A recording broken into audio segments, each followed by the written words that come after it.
responded to their chanting, comparing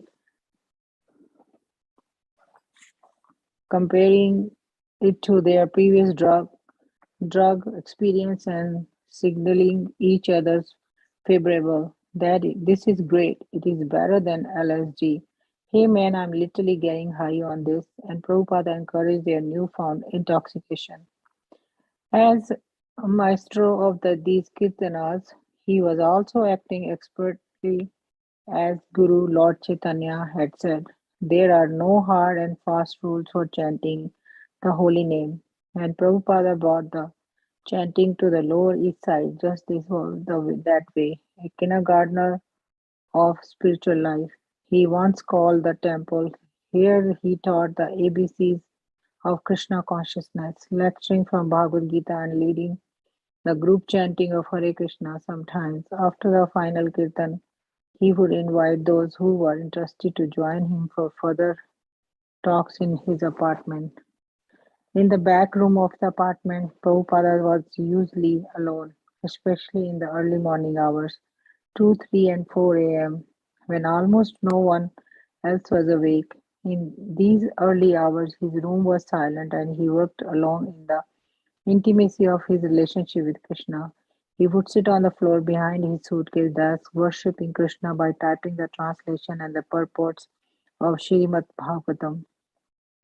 But the same back room was also used for meeting, and anyone who brought himself to knock on the Swami's door could enter and speak with him at any time, face to face. Prabhupada would sit back from his typewriter and give him time to talking, listening, answering, questioning, sometimes arguing or joking. A visitor might sit alone with him for half an hour before someone else would knock and Swamiji would invite the newcomers to join them. New guests would come and others would go, but Swamiji stayed and sat and talked. Generally, visitors were formal. His guests would ask philosophical questions and he would answer, much the same as after a lecture in the storefront. But occasionally, some of the boys who were becoming serious followers would monopolize his time, especially on Tuesday, Thursday, Saturday, and Sunday nights. When there was no evening lecture in the temple, often they would ask him personal questions.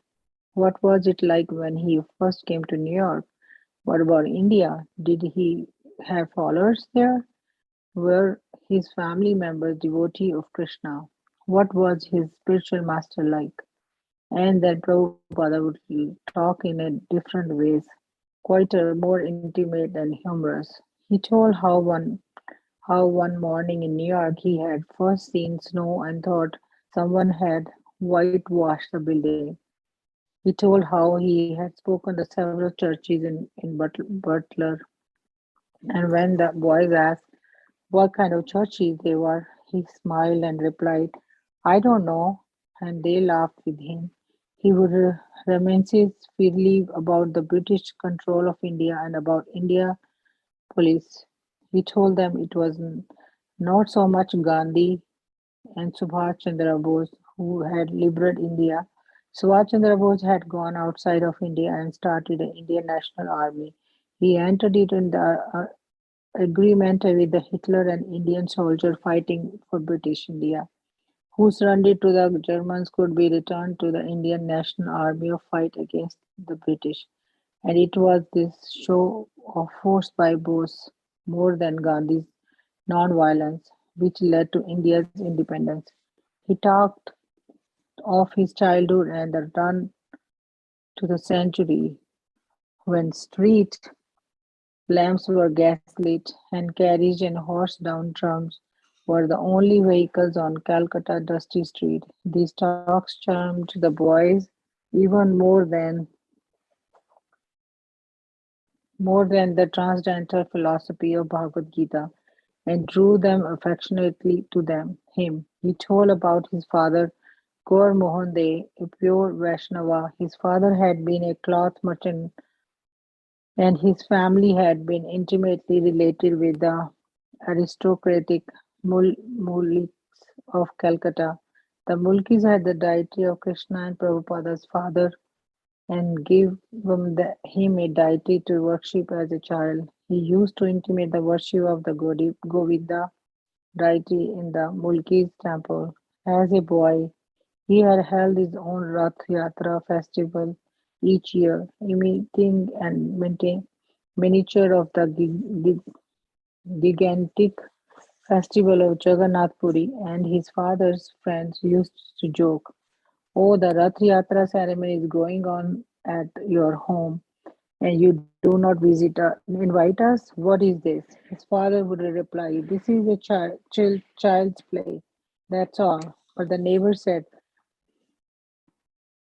"Oh, child, play, you are avoiding us by saying it's for children."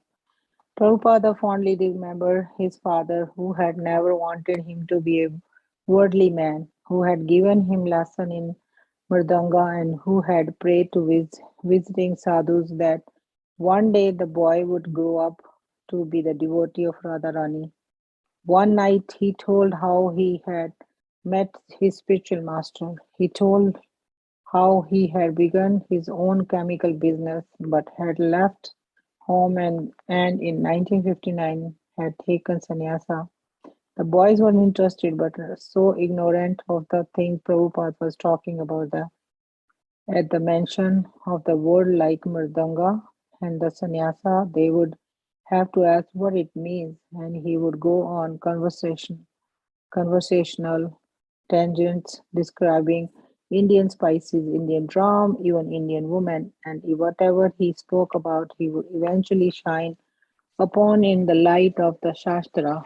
He did not ration out such talk, but gave it out abundantly by the hour, day after day, as long as there was a real live inquiry. At noon, the front room became a dining hall, and in the evening, a place of intimate worship. Prabhupada had kept the room with his 12-foot square hardwood parquet floor, clean and bare. The solitary coffee table against the wall between the two courtyard windows was the only furniture. Daily at noon, and the dozen men were now taking lunch there here with him. The meal was cooked by Keith, who spent the whole morning in the kitchen. At first, Keith had cooked only for Swami. He had mastered the art of cooking dal, rice, and sabji in the Swami's three-tier boiler, and usually there had been enough for one or two guests as well. But soon more guests had begun to gather, and Prabhupada had told Keith to increase the quantity, uh, abandoning the small three-tier cooker until he was cooking for a dozen hungry men. The boarders, Raffle and Don, thought through not so interested in the Swami's talk, would arrive punctually each day for prasadam, usually with a friend or two who had wandered into the stone front. Steve would drop by from his job at the welfare office. The Mart Street group would come, and there were others. Kitchen was stocked with the standard Indian spices, fresh chilies, fresh ginger root, whole cumin seed, turmeric, and asafoetida. Keith mastered the basic cooking techniques and passed them on to Chuck, who became his assistant. Some of the other boys would stand at the doorway and of the narrow kitchenette to watch Keith as one thick pancake like chapati after another blew up like inflated football over the open flame and then took its place to the steaming stack. While the fine basmati rice boiled to the moist, fluffy white finish and sabji simmered, the noon cooking would climax with the chants. The Keith prepared the chants exactly as Swamiji had shown him. Over the flame, he set a small metal cup half filled with clarified butter and then put a cumin seed. When the seeds turned almost black, he added chilies and the chilies blended. A choking smoke began to pour from the cup. Now the sauce was ready. Chonk. With his cook's tongs, Keith lifted the cup, its boiling, cracking mixture foaming like a sorcerer's kettle, and brought it to the edge of the pot to boiling dal. He opened the tight cover slightly, dumped the boiling chunk into the dal with the flick of his wrist, and immediately replaced the lid paw. The meeting of the chants and dal created an explosion, which was then greeted by cheers from the doorway, signifying that the thing was now complete. The final operation was so volatile that it once blew the top of the pot to the ceiling with a loud smash, causing mirror burns to Keith's hand. Some of the neighbors complained of acrid, pener- penetrating fumes, but the devotee loved it. When lunch was ready, Swamiji would wash his hand and mouth in the bathroom and come out into the front room, his soft pink bottom, bottomed feet always bare, his saffron dhoti reaching down to his ankle.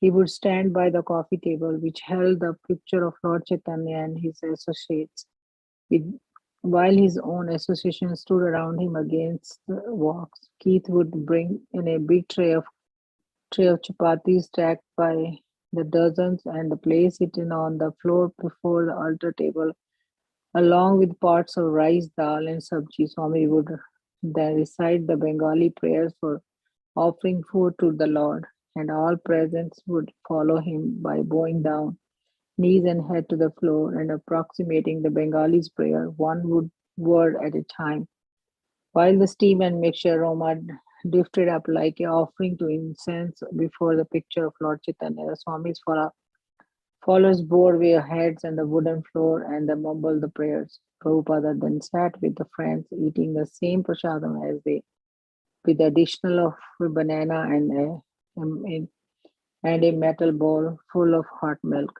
He would slice the banana by pushing it downward against the edge of the bowl, letting the slice fall into the hot milk.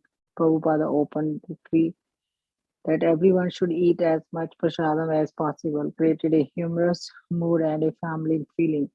No one was allowed simply to sit, picking at his food, nibbling politely. They ate with the guest of Swamiji, almost insisted upon. If he saw someone was not eating heartily, he would call the person name and smilingly protest. Why are you not eating? Take prasadam. And he would laugh.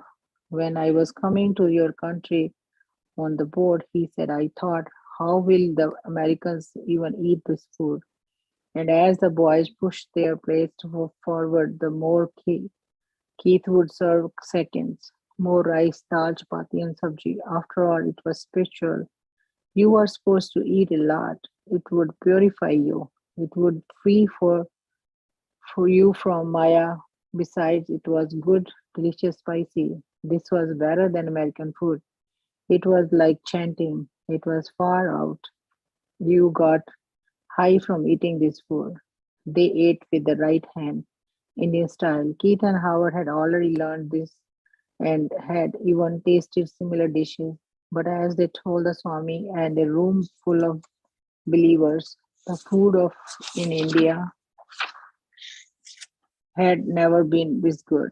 One boy, Stanley, was quite young, and Prabhupada, almost like the doting father, watched over him as he ate. Stanley mothers had personally met Prabhupada and said that only if he took personal care of her son would she allow him to live in the monastery. Prabhupada complied. He delightfully encouraged the boy until Stanley gradually took on the voracious appetite and began consuming 10 chapatis as a sitting, and would have taken more had Swamiji not told him to stop.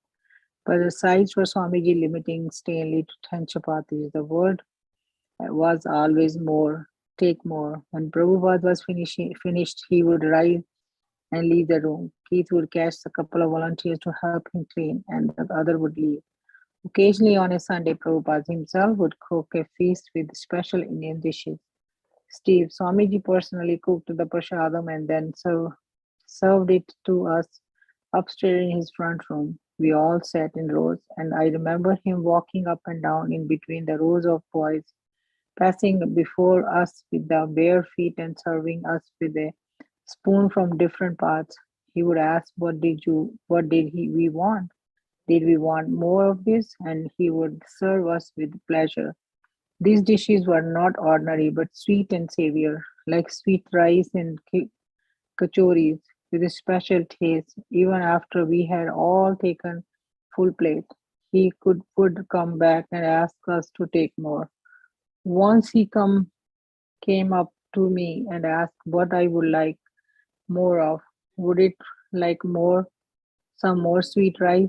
In my early misconception of spiritual life, I thought I should deny myself what I liked best, so I asked for some more plain rice.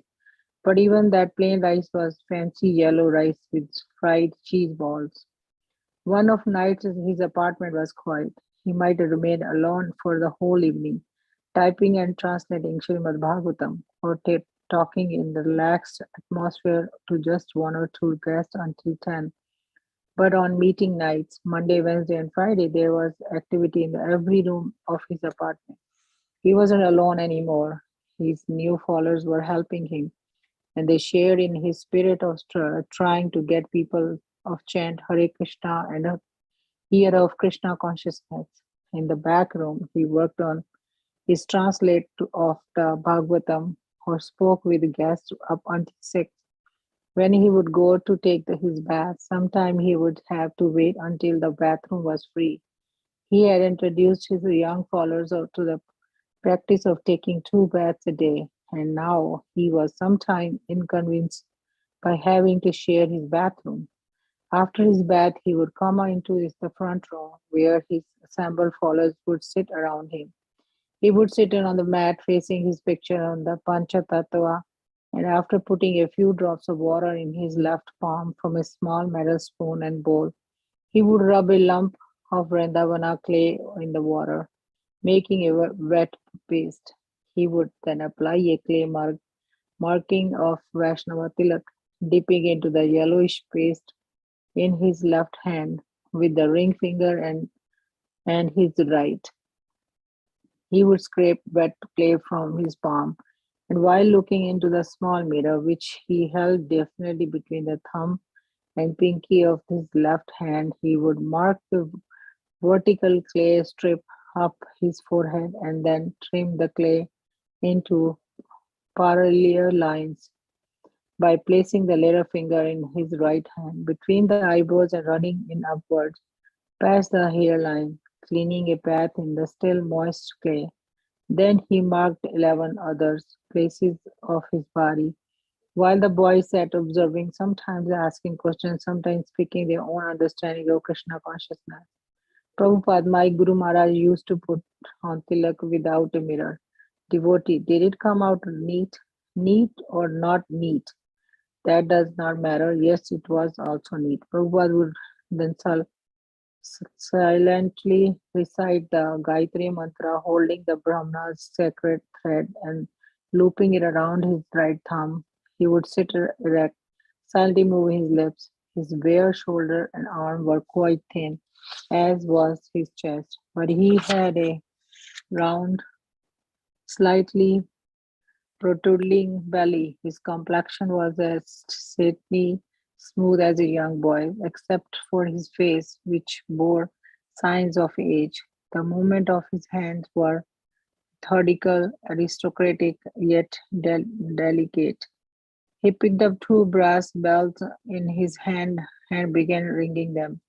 Then, lighting 2 sticks of incense from a candle near the picture of Lord Chaitanya and his associates, he began waving the incense slowly in small circle before Lord Chaitanya. While still ringing the bells, he looked deeply at the picture and the continued cutting spirals of fragrant smoke. All the while ringing the bells, none of the boys knew what he was doing, although he did it even every evening. But it was a ceremony. It meant something. The boys began to call the ceremony bells. After bells, Monday, Wednesday, and Friday, it would usually be time for an evening kirtana. Some of the devotee would already be downstairs greeting guests and explaining about the Swamis and the chanting. But without the Swami, nothing could begin. No one knew how to sing or drum, and no one dared think of leading the mantra chanting without him. Only when the entered at 7 o'clock could they begin. Freshly showered and dressed in his clear Indian hand-woven cloth, his arms and body decorated with the arrow-like Vaishnava markings. Prabhupada would leave the apartment and go downstairs to face another aesthetic opportunity to glorify Krishna. The tiny temple would be crowded with the wild, unbrahmical, candid young Americans. Dawn was the test of Swamiji tolerance. He had lived in the storefronts of 4 months, working little and not trying to change his habits. He had a remarkable speech affection. Instead of talking, he en- enunciated with his words, as if he were reciting them from a book, and he never used contractions. It wasn't that he was intellectual, just that somehow he had developed a plan to abolish his natural dialectic dialect. Don't speech struck people as bizarre, like it might be at the result of too many drugs. It gave him the air of being not an ordinary being, and the continuously look marijuana. Even after Swamiji had asked those who lived with him not to. Sometime during the day, his girlfriends would join him in the storefront, and they would sit together, taking intimately and sometimes kissing. But he liked Swami. He even gave him some money once. He liked living in the storefront, and Swamiji didn't complain. But others did. One day, an interesting newcomer dropped by in the storefront and found Don alone, surrounded by the sharp aroma of marijuana. "You been smoking pot?" "But the Swami doesn't want anyone smoking here." Don denied it. "I have not been smoking. You are not speaking the truth." The boy then reached in Don's shirt pocket and pulled out a joint. "And don't hit him in the face." Several of the boys found out. They weren't sure what was right. What would the Swami do? What do you do if someone smokes pot, even though the devotee was not supposed to do? Could it be allowed sometimes? They put the matters before Swamiji. Prabhupada took it very seriously and he was upset,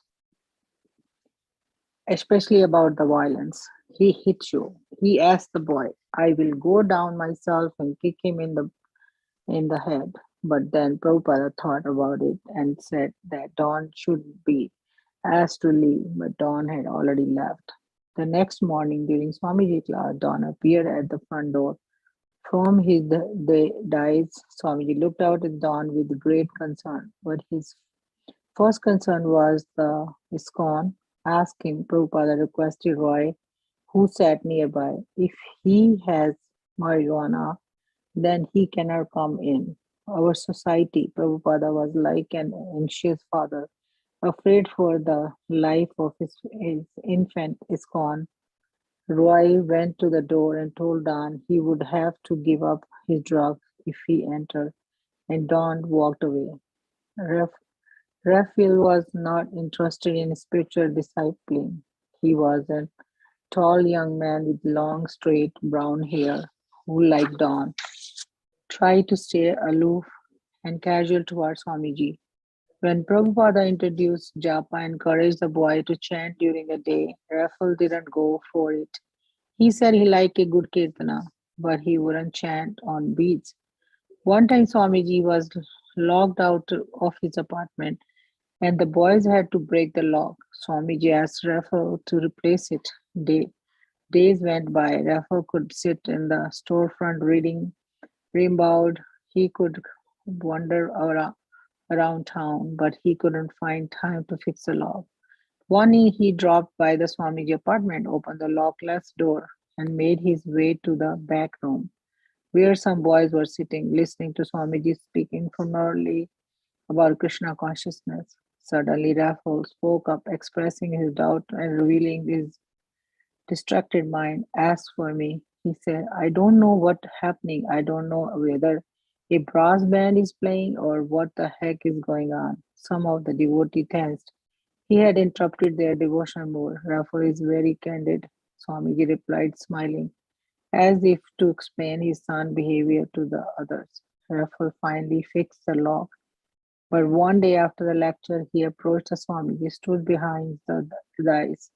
He spoke up, ex- exasperated impatience. I'm not meant to sit in the temple and chant on beach. My father was a boxer. I am meant to run on the beach and breathe the big breath of air.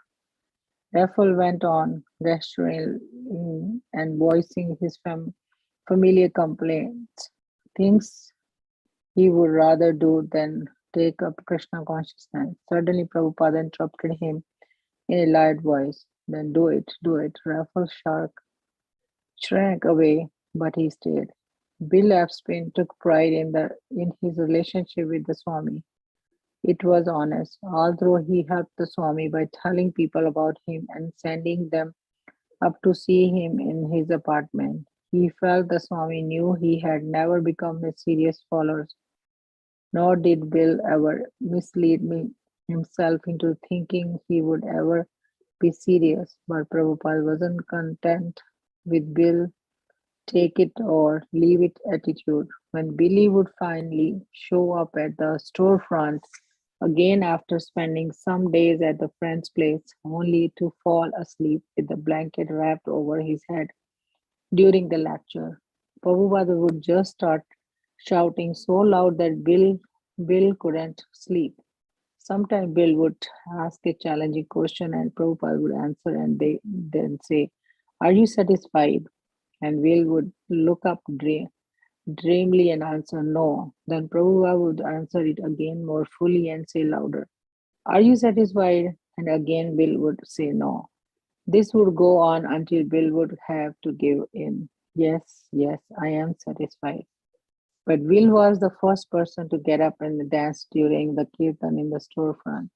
Some of the other boys thought he looked like he was dancing in an egotistical, narcissistic way, even though his arm was outstretched in the faced smile of the picture of Lord Chaitanya.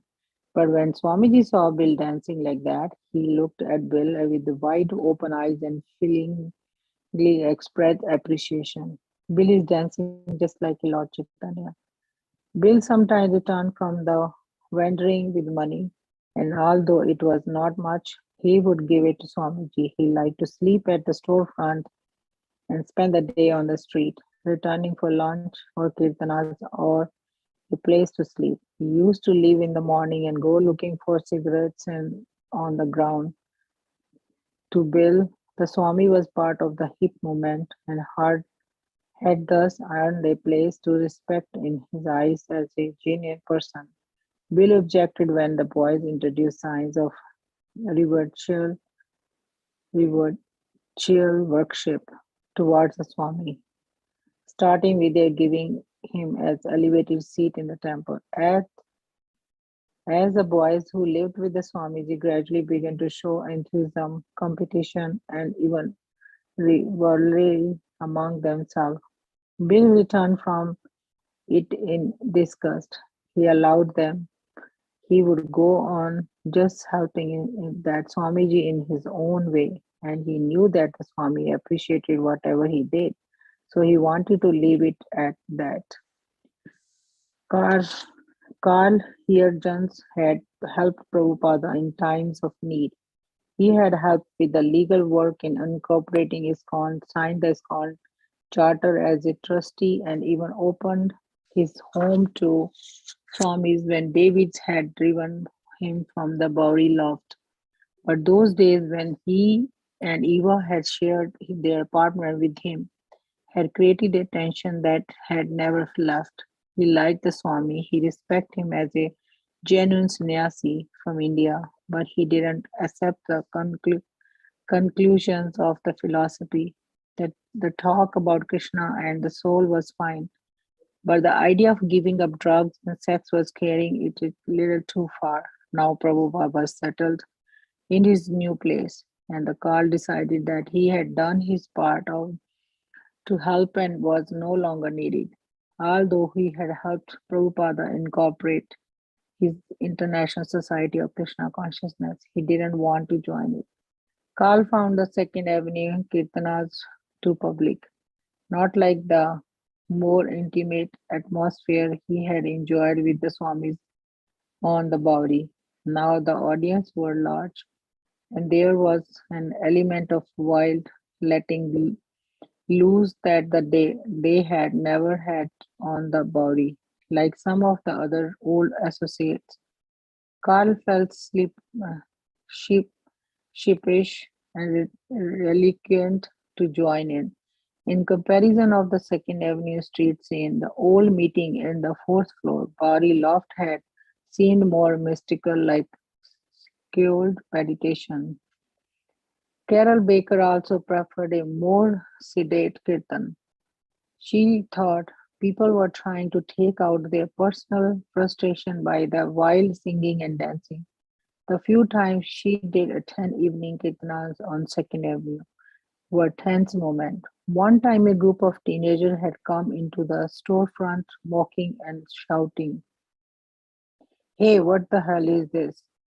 She kept thinking that at any moment a rock was going to come crashing through the big window, and anyway, her boyfriend wasn't interested. James Reese felt embarrassed. He saw that most of the new men were making a serious commitment to the Swami, whereas he could not. He had no bad feeling toward the Swami and his new movement, but he preferred to live alone. Robert Nathan, Prabhupada's old uptown friend, never deliberated in his good God feeling for Prabhupada, but he always went alone in his own natural way and never adopted any serious disciplines.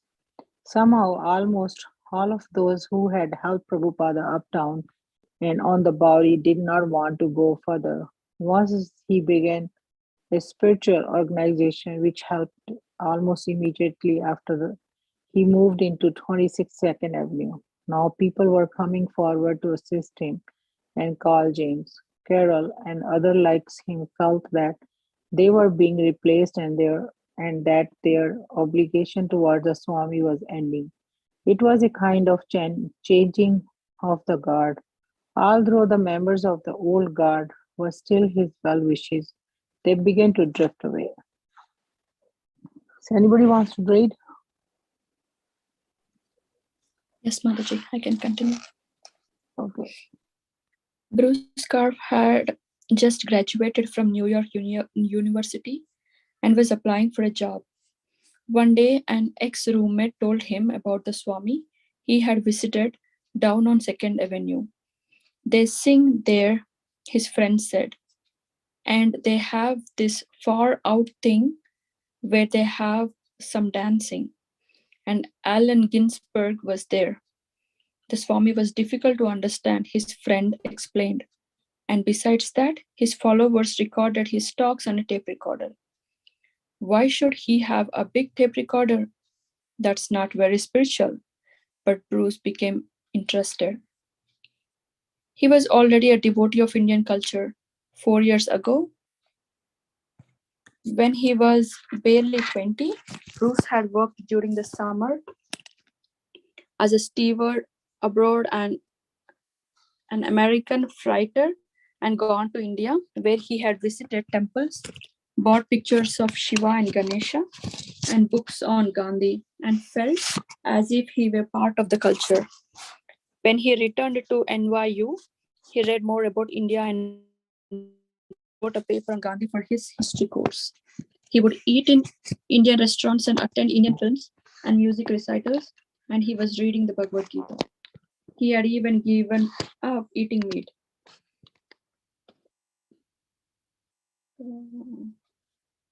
Eating meat. He had plans of returning to India, taking some advanced college courses, and then coming back to America to teach Eastern religions. But in the meantime, he was experimenting with LSD. Chuck Barnett was 18 years old. His divorced mother had recently moved to Greenwich Village, where she was studying psychology at NYU. Chuck had moved out of his mother's apartment to one on 12th Street on the Lower East Side in the neighborhood of Allen Ginsberg and other hip poets and musicians. He was a progressive jazz flutist who worked with several professional groups in the city. He had been practicing Hatha Yoga for 6 years and had recently been experimenting with LSD. He would have visions of lotuses and concentric circles, but after coming down, he would become more involved than ever in sensuality. A close friend of Chuck's had suddenly gone homosexual that summer, leaving Chuck disgusted and cynical. Someone told Chuck that an Indian Swami was staying downtown on 2nd Avenue, and so he came one day in August to the window of the former Matchless gift store. Steve Guarino, the son of a New York fireman, had grown up in the city and graduated from Brooklyn College in 1961. Influenced by his father, he had gone into the Navy, where he had tolerated 2 years of military routine, always waiting for the day he would be free to join his friends on the Lower East Side. Finally, a few months after the death of President Kennedy, he had been honorably discharged. Without so much as paying a visit to his parents, he had headed straight for the Lower East Side, which by then appeared vividly within his mind to be the most mystical place in the world. He was writing stories and short novels under the literary influence of Franz Kafka and others, and he began to take LSD to search and experiment with consciousness. A Love Supreme, a record by John Coltrane, the jazz musician, encouraged Steve to think that God actually existed. Just to make enough money to live, Steve had taken a job with the welfare office. One afternoon, during his lunch hour, while walking down 2nd Avenue, he saw that the Matchless Gifts store had a small piece of paper in the window announcing lectures in Bhagavad Gita, A.C. Bhaktivedanta Swami. Chuck. I finally found 2nd Avenue and First Street, and I saw through the window that there was some chanting going on inside, and some people were sitting up against the wall. Beside me on the sidewalk, some middle class people were looking in and giggling. I turned to them, and with my palms folded, I asked, "Is this where a Swami is?" They giggled and said, "Pilgrim, your search has ended." I wasn't surprised by this answer because I felt it was the truth. Bruce and Chuck, unknown to one another, lived only 2 blocks apart. After the suggestion from his friend, Bruce also made his way to the storefront. Bruce. I was looking for Hare Krishna. I had left my apartment and had walked over to Avenue B when I decided to walk all the way down to Houston Street. When I came to First Street, I turned right and then walked along. Walking along First Street came to 2nd Avenue. All along First Street, I was seeing these Puerto Rican grocery stores, and then there was one of those churches where everyone was standing up, singing loudly, and playing tambourines. Then, as I walked further along First Street, I had the feeling that I was leaving the world, like when you are going to the airport to catch a plane. I thought, now I'm leaving a part of me behind and I'm going to something new. But when I got over to 2nd Avenue, I could not find Hare Krishna. There was a gas station. And then I walked past a little storefront, but the only sign was one that said Matchless Gifts. Then I walked back again past the store, and in the window I saw a black and white sign announcing a Bhagavad Gita lecture. I entered the storefront and saw a pile of shoes there. So I took off my shoes and came in and sat down near the back. Steve. I had a feeling that this was a group that was already established and had been meeting for a while. I came in and sat down on the floor, and a boy who said his name was Roy was very courteous and friendly to me. He seemed to be one who had already experienced the meetings. He asked me my name, and I felt at ease. Suddenly, the Swami entered, coming through the side door. He was wearing a saffron dhoti but no shirt, just a piece of cloth like a long sash tied in a knot across his right shoulder and leaving his arms, his left shoulder, and part of his chest bare. When I saw him, I thought of the Buddha, Bruce. There was about 15 people sitting on the floor. One man with a big beard sat up by the front on the right hand side, leaning up against the wall. After some time, the door on the opposite side opened, and in walked the Swami. When he came in, he turned his head to see who was in his audience, and then he stared right at me. Our eyes met. It was as if he was studying me.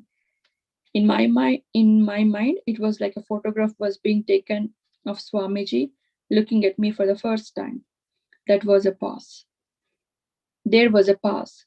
Then he very gracefully got up on the dais and sat down and took out a pair of hand cymbals and began a kirtan. The kirtan was the thing that most affected me. It was the best music I would have ever heard, and it had meaning. You could actually concentrate on it, and it gave you some joy to repeat the words Hare Krishna. I immediately accepted it as a spiritual practice. Chuck. I entered the storefront, and sitting on a grass mat on the hard floor was a person who seemed at first to be neither male nor female. But when he looked at me, I couldn't even look him straight in the eyes. They were so brilliant and glistening. His skin was golden with rosy cheeks, and he had large ears that framed his face. He had three strands of beads, one which was at his neck, one a little longer, and the other down on his chest. He had a long forehead which rose above his shining eyes, and there were many furrows in his brow. His arms were slender and long. His mouth was rich and full, and very dark and red and smiling, and his teeth were brighter than his eyes. He sat in a cross-legged position that I had never seen before in any yoga book and had never seen any yogi perform. It was a sitting posture, but his right foot was crossed over the thigh and brought back beside his left hip, and one knee rested on the other directly in front of him. His every expression and gesture was different from those of any other personality I had ever seen, and I sensed that they had meanings that I didn't know from a culture and a mood that were completely beyond this world. There was a mole on his side and a peculiar callus on his ankle, a round callus similar to what a karate expert develops on his knuckle. He was dressed in unhemmed cloth, dyed saffron. Everything about him was exotic, and his whole effulgence made him seem to be not even sitting in the room, but projected from some other place.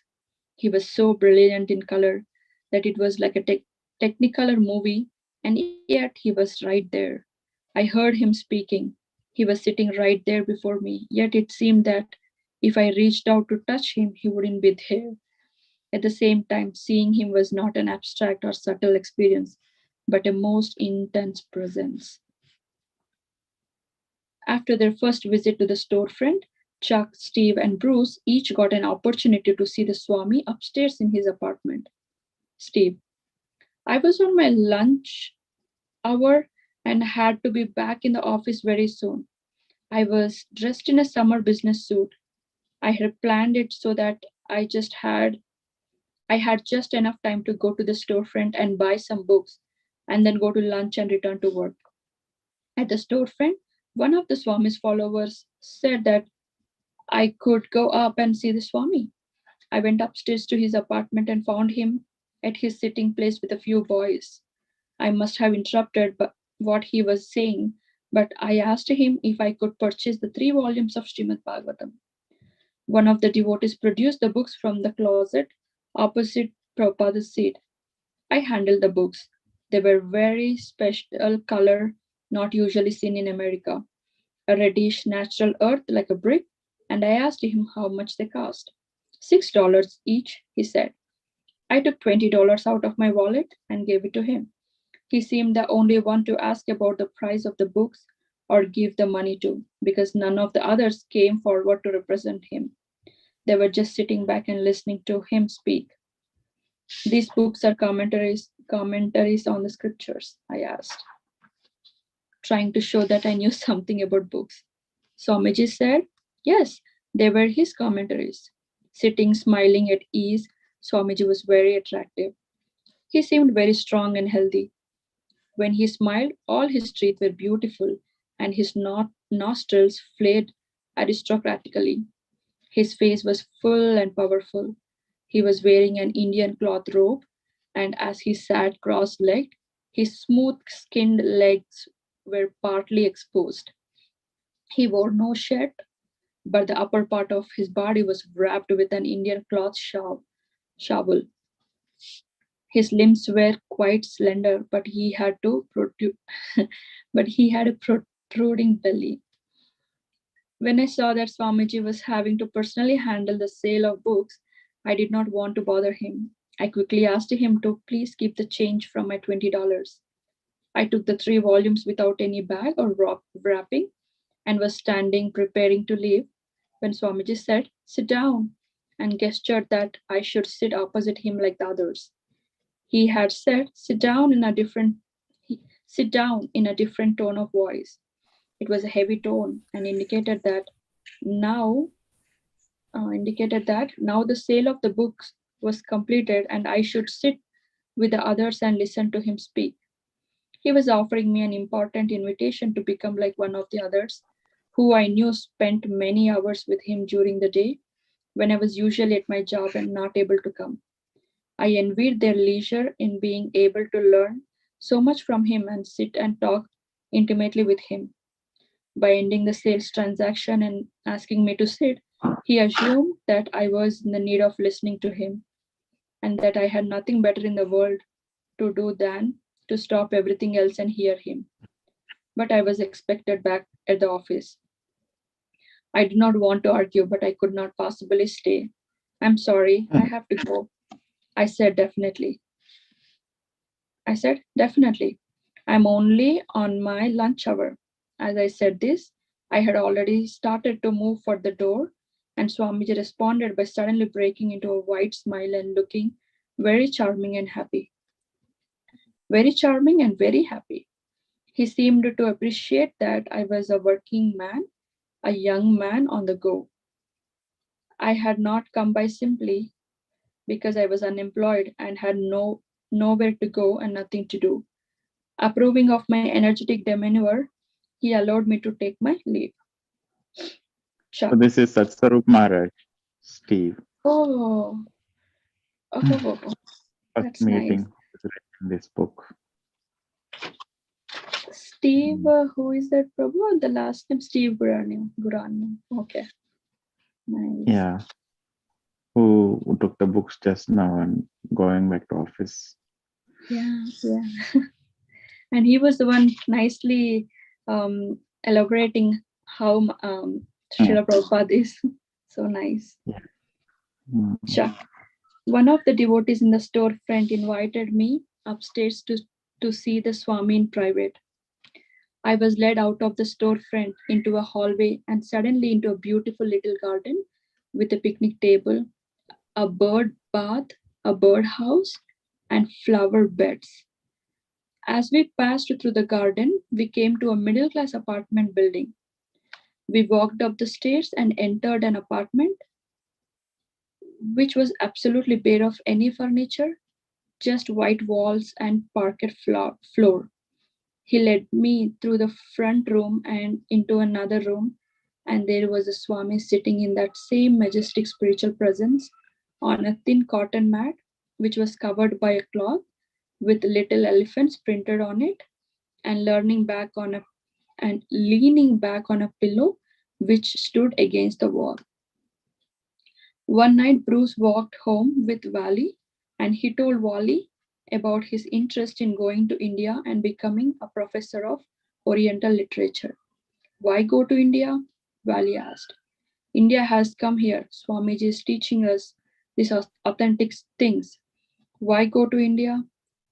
Bruce thought Wally made sense, so he resolved to give up his long cherished idea of going to India, at least as long as he could go on visiting the Swami.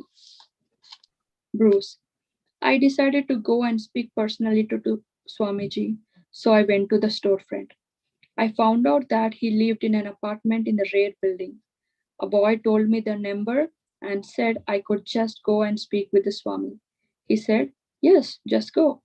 So I walked through the storefront, and there was a little courtyard where some plants were growing.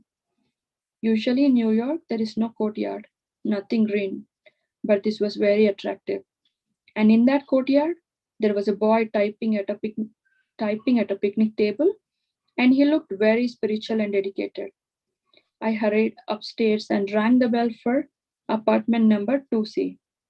After a little while, the door opened, and it was a Swami. Yes, he said.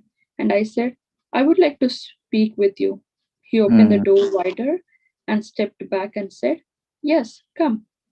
We went inside together into his sitting room and sat down facing each other. He sat behind his metal trunk desk on a very thin mat, which was covered with a woolen blanket like cover that had frazzled ends and elephants decorating it. He asked me my name, and I told him it was Bruce. And then he remarked, ah, in India, during the British period, there was one Lord Bruce. And and he said something about Lord Bruce being a general and engaging in some campaigns. I felt that I had to talk to Swami to tell him my story, and I actually found him interested to listen. He was it was very intimate sitting with him in his apartment, and he was actually wanting to hear about me. While we were talking, he looked up past me, high up on the wall behind me, and he was talking about Lord Chaitanya. The way he looked up, he was obviously looking at some picture or something, but with an expression of deep love in his eyes. Mhm. I turned around to see what made him look like that. Then I saw the picture in the brown frame, Lord Chaitanya dancing in Kirtana. Inevitably, meeting with Prabhupada meant a philosophical discussion. Chuck, I asked him, can you teach me Raja Yoga? Oh, he said, here is Bhagavad Gita. He handed me a copy of the Gita. Turn to the last words of the 16th chapter, he said, and read. I read the translation out loud. And all of yogis, he who is worshipping me with faith and devotion, I consider to be the best. I could not comprehend what faith and devotion meant, so I said, sometimes I'm getting some light in my forehead. That is hallucination, he said. So abruptly he said it. Although he did not strain his person, the words came at me so intensely that it completely shocked me. Raja means king, king yoga, he said, but this is emperor yoga. I knew that he had attained such a high state not by using chemicals from laboratory or by any Western speculative process. And this was certainly what I wanted. Are you giving classes? I asked. He said, yes, if you come at 6 in the morning, I'm giving classes in the Gita and bring some flower or fruit for the deity. I Mm. looked into the adjoining room, which was bare with a wooden parquet floor, bare walls, and a tiny table. And on the table was a picture of 5 human-like figures with their arms raised above their heads. Somehow, their arms and faces were not like any mortal mortal that I would have ever seen. I knew that the picture was looking at me. When I came out on the street in front of the storefront, there were a few people standing around, and I said, I don't think I'm going to take LSD anymore. I Mm. said it out loud to myself, but some other people heard me. Mm. Steve, I wanted to show my appreciation for spiritual India, so I presented to Swamiji that I had read the autobiography of Gandhi. It was glorious, I said. What is glorious about it? Swamiji challenged. When he asked this, there were others present in the room. Although I was a guest, he had no qualms about challenging me for having said something foolish. I searched through my remembrance of Gandhi's autobiography to answer his challenging question. What is glorious? I began to relate that one time Gandhi, as a child, although raised as a vegetarian, was induced by some of his friends to eat meat, and that night he felt that a lamb was howling in his belly. Swamiji dismissed this at once, saying, most of the India is vegetarian. That is not glorious. I couldn't think of anything else glorious to say, and Swamiji said his biography is called Experiments with Truth, but that is not the nature of truth. It is not to be found by someone's experimenting. Truth is always truth. Although it was a blow to my ego, being exposed and defeated by Swamiji seemed to be a gain for me. I wanted to bring before him many different things for his judgment, just to see what he had to say about them. I showed him the paperback edition of Bhagavad Gita that I was reading and carrying in my back pocket. He perused the back cover. There was a reference to the eternal faith of the Hindus, and Swamiji began to take the phrase apart. He explained how the word Hindu was a misnomer and does not occur anywhere in the Sanskrit literature itself. He also explained that Hinduism and Hindu beliefs were not eternal. Mm. Bruce, after I talked about my desire for religious life, I began telling him about a conflict I had with one of my professors in English literature. He was a Freudian, so he would explain the characters in all the novels and so on in a Freudian context and with Freudian terminology. Freudian. Everything was sexual. The mother for the son, this one for that one, and so on. But I would always see it in terms of a religious essence. I would see it in terms of a religious impulse or some desire to understand God. I would write my papers in that context, and he would always say, the religious can also be interpreted as Freudian. So I did not do very well in the course. I was mentioning this to the Swami, and he said, your professor is correct. I was surprised. I'm going to an Indian Swami, and he is saying that the professor was correct, that everything is based on sex and not religion. This kind of pulled the rug out from under me when he said that. Then he qualified what he had said. He explained that in the material world, everyone is operating on the basis of sex. Everything that everyone is doing is being driven by the sex impulse. So, he said, Freud is correct. Freud, Freud, Freud is correct. Everything is on the basis of sex. Then he clarified what material life is and what spiritual life is. In spiritual life, there is a complete absence of sex desire. So this had a profound effect on me. Okay. He wasn't confirming my old sentimental ideas, but he was giving me new ideas. He was giving me his instructions, and I had to accept them. Talking to the Swami was very nice. I found him completely natural, and I found him to be very artistic. The way he held his head, the way he enunciated his words, very dignified, very gentlemanly. The boys found Swamiji not only philosophical but personal also. Steve, A few nights later, I went to see the Swami and told him I was reading his book. One thing that had especially caught my attention was a section where the author of Srimad Bhagavatam, Vyasadeva, was admitting that he was feeling despondent. Then his spiritual master Narada explained that his despondency had come because although he had written so many books, he had neglected to write in such a way as to fully glorify Krishna. After hearing this, Vyasadeva compiled the Srimad Bhagavatam. When I read this, I identified with the fact that Vyasadeva was a writer because I consider myself a writer also, and I knew that I was also despondent. This was very interesting about the author Vyasadeva, I said. He wrote so many books, but still he was not satisfied because he had not directly praised Krishna. Although I had very little understanding of Krishna consciousness, Swamiji opened his eyes very wide, surprised that I was speaking on such an elevated subject from the Srimad Bhagavatam. He seemed pleased.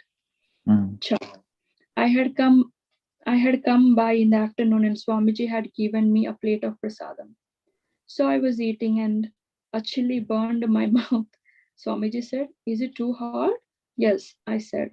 So he brought me a tiny teacup with some milk, and then he took some rice off my plate and took a piece of banana and crushed it all up together with his fingers and said, "Here, eat this. It will kill the action of the chilies." Oh, milk, banana. Bruce. There wasn't anything superficial about him, nor was he ever contrived, contrived, trying to make some impression. He was just completely himself. In the Swami's room, there was no furniture, so we sat on the floor, and I found this to be very attractive and simple. Everything was so authentic about him. Uptown at another Swami's place, we had sat on big stuffed living room chairs, and the place had been lavishly furnished. But here was a downtown Swami wearing simple cloth robes. He had no business suit on. He wasn't covering up a business suit with those saffron robes. And he wasn't affected as the other Swami was. So I found myself asking him if I could be his student. Oh, Bruce. And he said yes. I was very happy because he was so different from the other Swami. With the Uptown Swami, I was wanting to become his student because I wanted to get something from him. I wanted to get knowledge. It was selfishly motivated, but here I was actually emotionally involved. I was feeling that I wanted to become the Swami's student. I actually wanted to give myself because I thought he was great and what he was giving up was pure and pristine and wonderful. It was a soothing balm for the horrible city life. Uptown, I had felt like a stranger.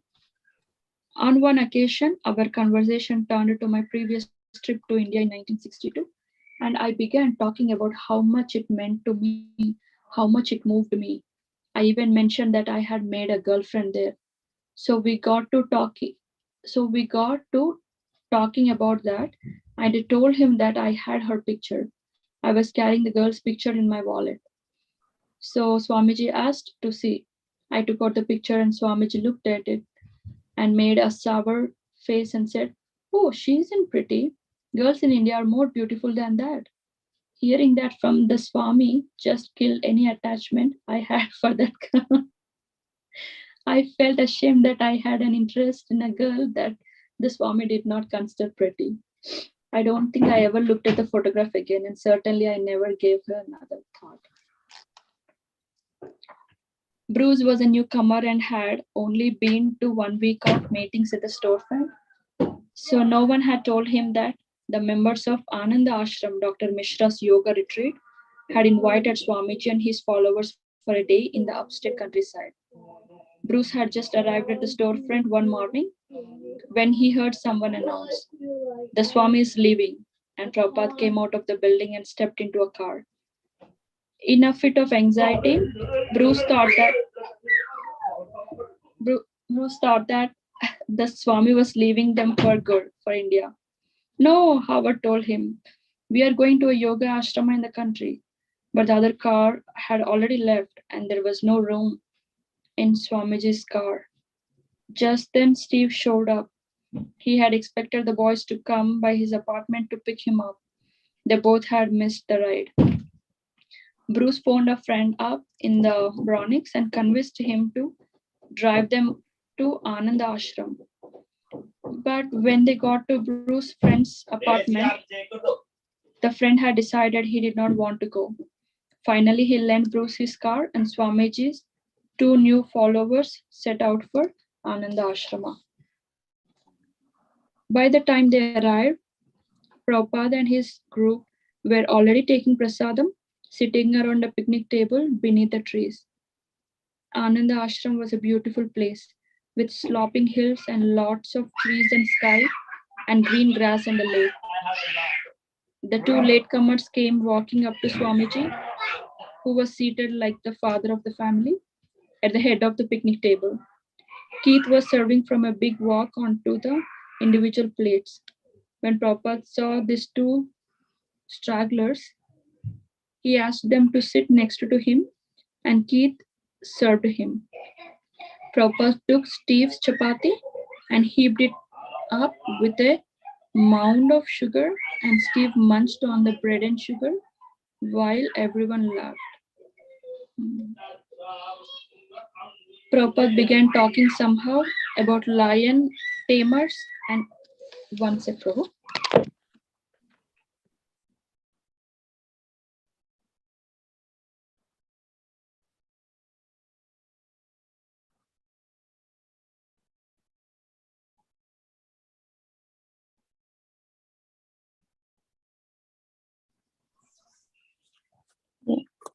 Prabhupada began talking somehow about lion tamers, and he recalled that once at a fair, he had seen a man wrestling with a tiger, rolling over and over with it down a hill. The boys, who rarely heard Swamiji speak anything but philosophy, were surprised. They were delighted city kids taken to the country by their guru and having a good time. Steve, I was walking with Swamiji across a long, gentle slope. I wanted him to see and approve a picture of Radha and Krishna I had found in a small book, Narada Bhakti Sutra. I had planned to get a color reproduction of it to give to each of his followers. So as we were walking across the grass, I showed him the picture and asked him whether it was a nice picture of Radha and Krishna for reproducing. He looked at the picture, smiled, nodded, and said, "Yes." Bruce, I walked with Swamiji around the grounds.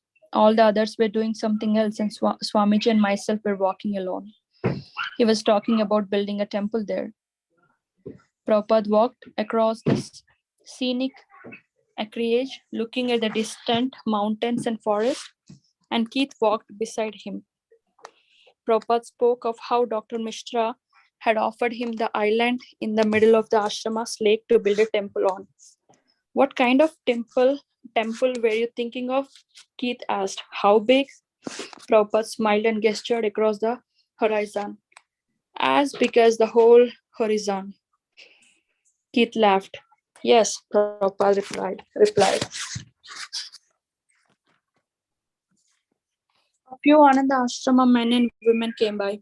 One woman was wearing a sari. Prabhupada turned to the other women and said, a woman who wears a sari looks very feminine.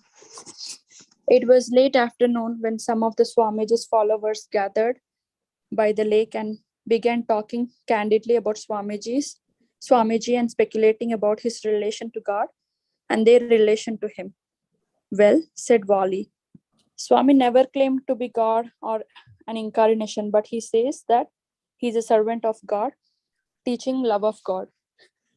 But he says that the spiritual master is not different from God, said Howard. They stood at the edge of the mirrory calm lake and concluded that it was not necessary to talk about this. The answers would be revealed later.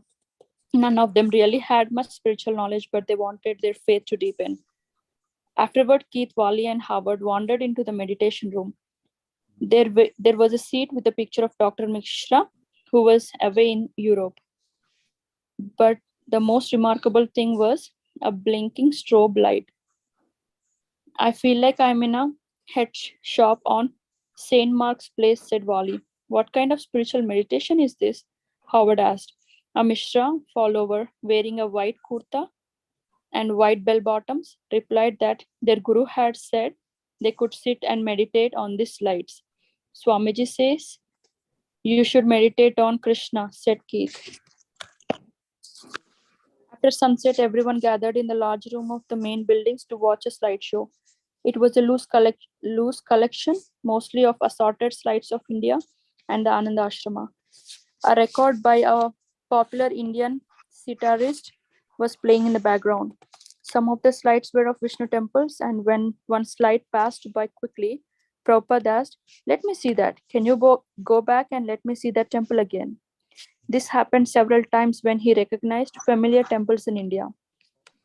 Later in the show, there was several slides of a girl, one of the members of the Dr.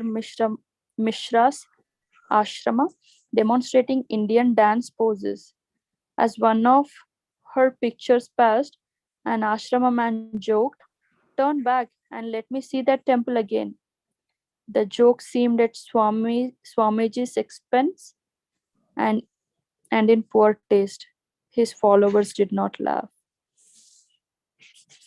Then came Swamiji's lecture.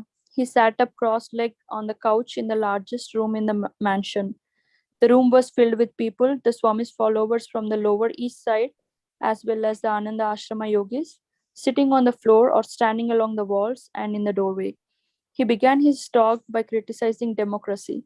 He said that because people are attached to sense gratification, they vote for a leader who will fulfill their own lust and greed, and that is their only criterion for picking a leader. He went on for 45 minutes to explain about the importance of Krishna consciousness, his reel to reel tape recorder moving silently. Then he led a kirtan that bridged all differences and brought out the best in everyone that night. Several nights before, in his apartment on 2nd Avenue, Prabhupada had taught his followers how to dance. They had formed a line behind him while he demonstrated the simple step.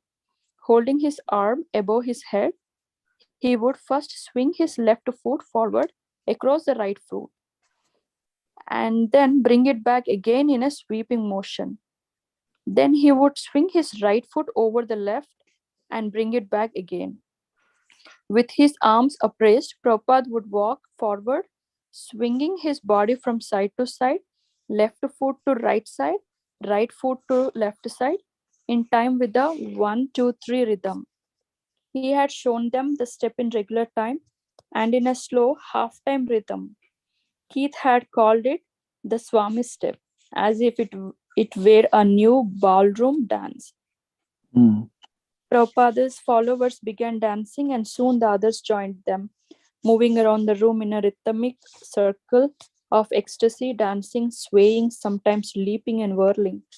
It was a joyous hour-long kirtan, the Swami encouraging everyone to fullest extent.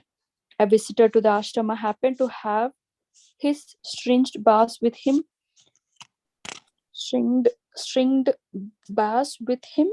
and he began expertly turning out his own swinging bass improvisations beneath the Swami's melody, while another man played the tablas. The Ananda Ashrama members had been divided of late into two tense, standoffish groups. There was the elderly crowd, similar to the old ladies who had attended the Swami's uptown lectures, and there was a young crowd, mostly hip couples. But in the kirtan, their riffs were forgotten, and they discovered later even healed. Whether they liked it or not, almost all of those present were induced to rise and dance. Then it was late. The Swami took rest in the guest room, and his boys slept outside in their sleeping bags. However, I awakened 3 or 4 times, and each time I am flat on my back, looking up at the stars, which are always in different positions. My sense of time is confused. The sidereal shifts dizzy me. Then, just before morning, I dream. I dream of devotees clustered about a beautiful golden youth. To see him is to be captivated. His transcendental body radiates an absolute beauty unseen in the world. Stunned, I inquire, who is he? Don't you know? Someone says, that's the Swami. I look carefully but see no resemblance. The youth appears around 18, straight out of Vaikunta, the spiritual world. If that's Swamiji, I wonder to myself, why doesn't he come to earth like that? A voice somewhere inside me answers, people would follow me for my beauty, not for my teachings. Mm. And I awake, startled. The dream is clear in my mind, more like a vision than a dream. I feel strangely refreshed, bathed in some unknown balm. Again, I see the constellations have shifted and that the dimmer stars have faded into the encroaching dawn. I remember Swamiji telling me that although most dreams are simply functions of the mind, dreams of the spiritual master are of spiritual significance. Oh. Keith also had a dream that night. Keith, I saw Krishna and Arjuna on the battlefield of Kurukshetra. Arjuna was inquiring from Krishna, and Krishna was reciting the Bhagavad Gita to him. Then that picture phased out, and the images changed. And there was Swamiji, and I was kneeling in front of him, and the same dialogue was going on. I had the understanding that now is the time, and Swamiji is presenting the same thing as Krishna, and we are all in the position of Arjuna. The dream made it very clear that hearing from Swamiji was as good as hearing from Krishna. The sun rose over the mountains, streaking the morning sky above the lake with colors. Wali and Keith were walking around the ground saying to Prabhupada how beautiful it all was. We are not so concerned with beautiful scenery, said Prabhupada. We are concerned with the beautiful one who has made the beautiful scenery. Oh, Krishna. Mm. Later, Prabhupada sat next to Bruce in the Volkswagen, returning to the city. The car went winding around on a ribbon of smooth black mountain road, with lush green forest close in and intermittent vistas of mountains and expansive sky. It was a rare occasion for Bruce to be driving Prabhupada in a car because none of the Swami's boys had cars. They would always travel by bus or subway. It seemed fitting for the Swami to have a car to ride in, but this was only a little Volkswagen, and Bruce winced whenever they hit a bump and it jostled Prabhupada. As they wound their way on through the mountains, Bruce recalled something he had read in a book by Huxley's wife about the best places for meditation. One opinion had been that the best place to meditate was by a large body of water because of the negative ions in the air, and the other opinion was that it was better to meditate in the mountains because you are higher up and closer to God. Is it better for spiritual realization to meditate in the mountains? Bruce asked. Prabhupada replied, this is nonsense. There is no question of better place. Are you thinking that God is up on some planet or something and you have to go up high? No, you can meditate anywhere. Just chant Hare Krishna. After some time, the drive became tiring for Prabhupada and he dozed, his head rested forward.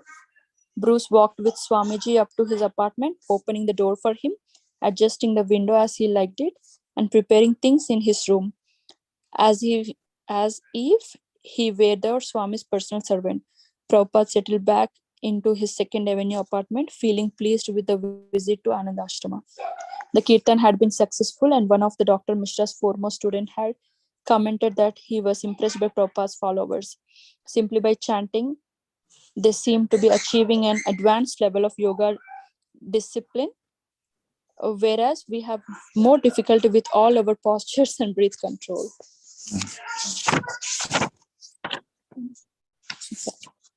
The Okay, United States. Mataji. Yes, Prabhu. Thank you. The United States recently increased involvement in Vietnam was creating an increase of opposition to the war. On July 29, American planes had bombed North Vietnam's two major population centers, Hanoi and Hapong, an escalation which brought expressions of regret from several allied countries, including Canada, France, and Japan. United Nations Secretary General U. Thant openly criticized America's policy in Vietnam. Further opposition to the war ranged from the US Senate down to newly formed pacifist groups, and dissenters held peace marches, sit-ins, and rallies in protest of the war and draft. So religious protest was led by Pope Paul VI, and the World Council of Churches decried America's involvement in Vietnam and called for a halt in the fight as the most effective step toward negotiation. On August 6th, the anniversary of the bombing of Hiroshima, there were demonstrations in many major American cities, including a peace vigil at the United Nations headquarters in New York. So on August 31, there would be another 2-week peace vigil before the United Nations General Assembly building, and Mr. Larry Bogart had invited Prabhupada and his followers to open the vigil of praying for peace. Larry Bogart, who worked with United Nations headquarters, had become friends with the Swami and had volunteered his help by arranging to print stationery for the International Society for Krishna Consciousness. The letterhead was designed by James Green with a sketch of Radha and Krishna, and Mr. Bogart's name was also appeared on the stationery at the head of the list of ISKCON trustees. So Prabhupada accepted Mr. Bogart's invitation to the peace vigil. Prabhupada saw it as an opportunity to publicly chant Hare Krishna, so he was glad to attend. He announced to his congregation that Monday, the 31st, instead of the usual morning class at 6:30, everyone should meet at United Nations headquarters for special kirtan. August 31. This is almost like a year now, right? Did anyone remember when Prabhupada started? Banita Mataji.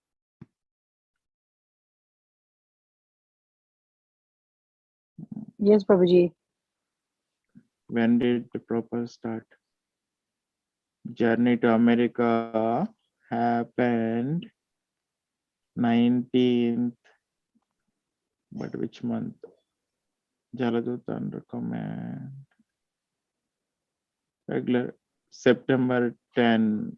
Okay. During a voyage from Calcutta to New York in August and September. Yeah, August 1965. So now August 31. It's more than a year now. So Prabhupada is starting his kirtans outside.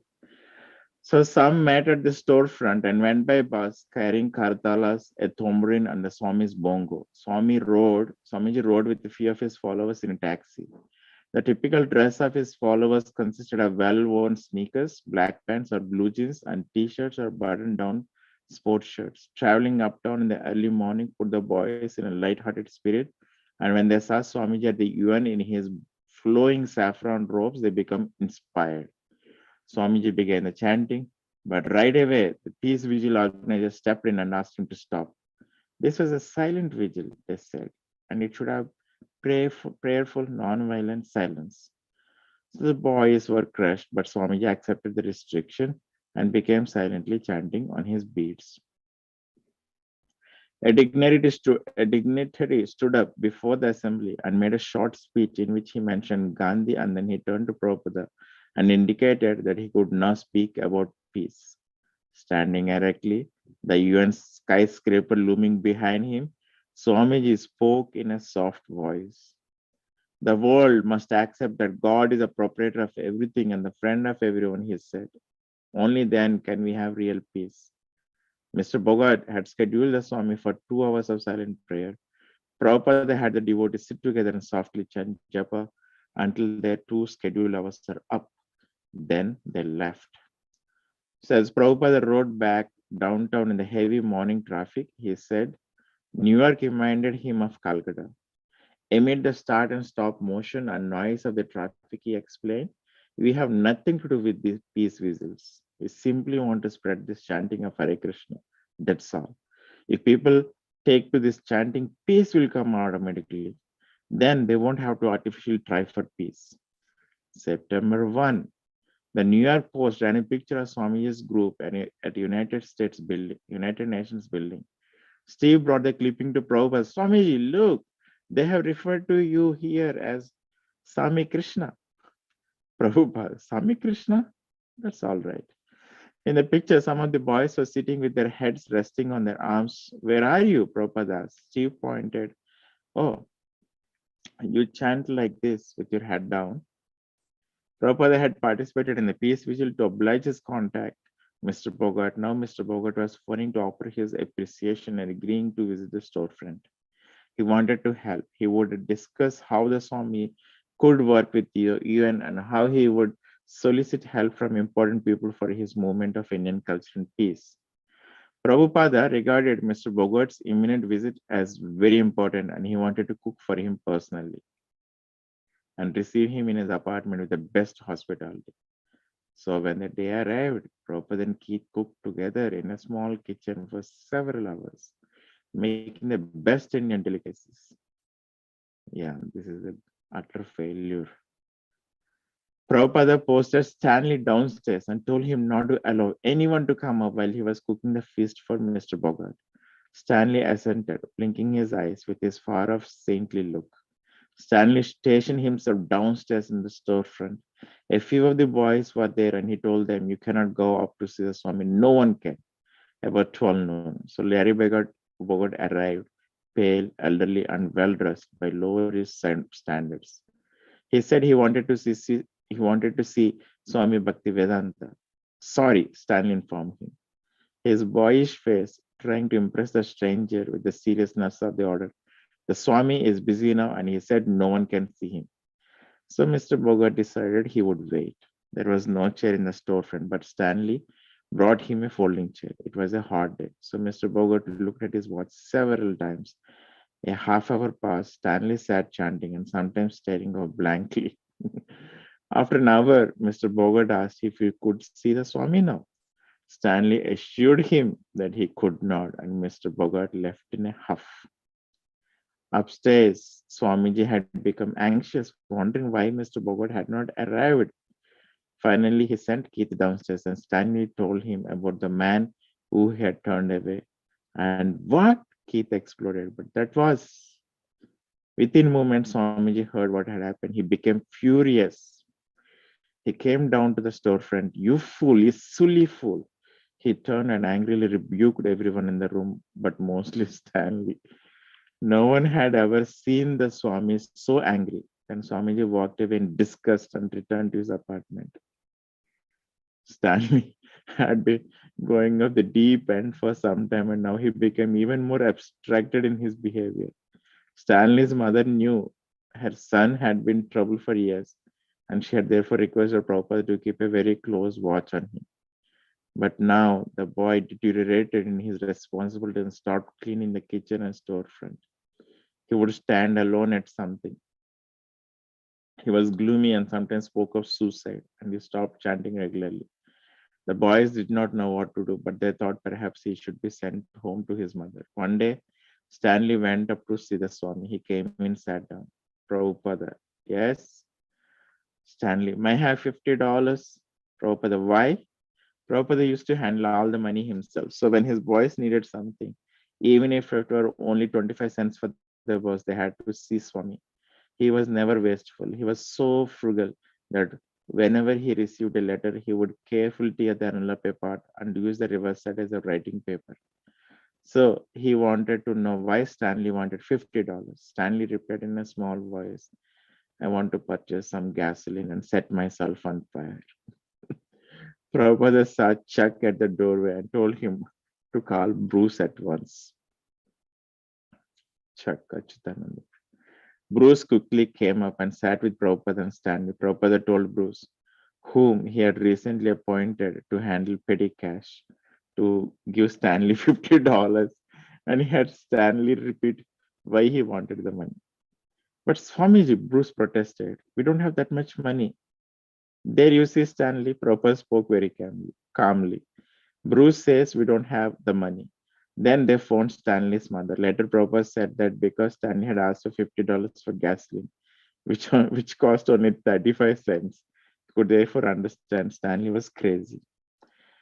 So Keith was cooking lunch in the kitchen as usual, but today Swamiji was standing by the kitchen stove watching his pupil.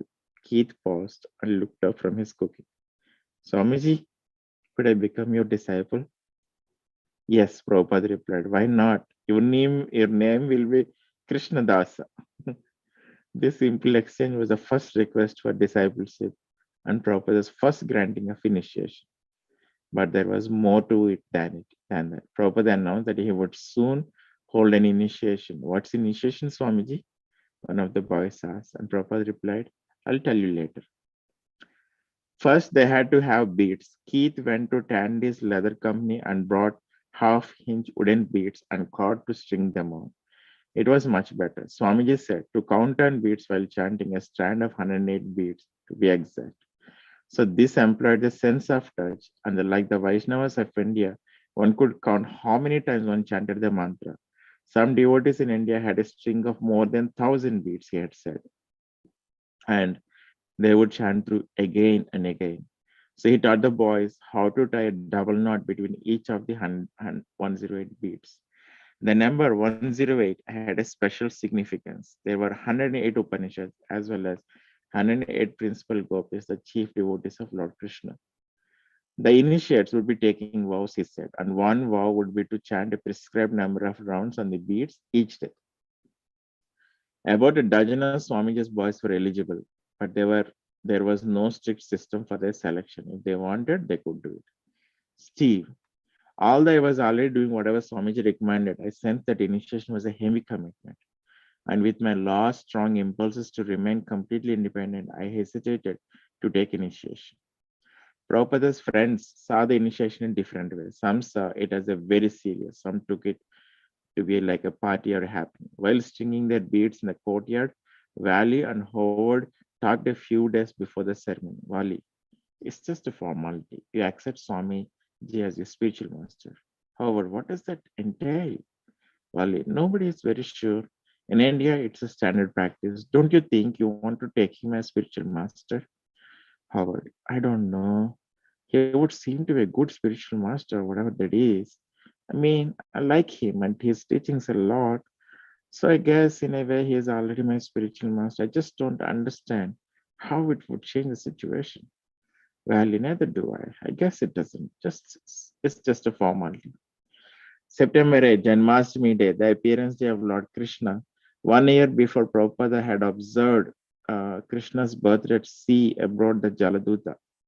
1 year, September 8th.